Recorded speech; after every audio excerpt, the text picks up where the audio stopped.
bottom line is this. I voted no on last year's budget because it raised more taxes than have ever been raised in the history of the state of New York. It didn't go nearly far enough in addressing the structural deficits that we're confronted with year after year in the state of New York. A budget resolution was put before the Assembly just about 2.5 weeks ago.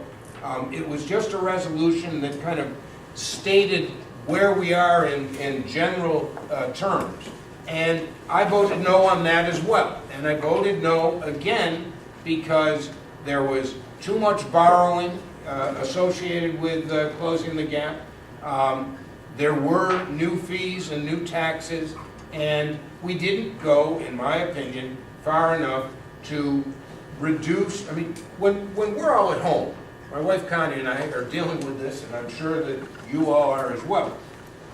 If your expenses exceed your revenues, then you either increase your revenues to meet your expenses, or you decrease your expenses to equal your revenues. Otherwise, you're running a deficit, right? That's simple accounting.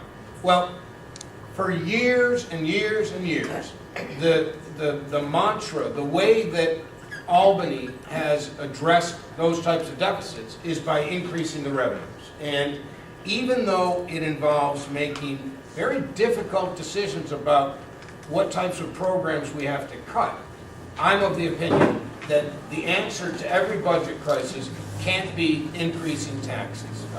That is not healthy for this state.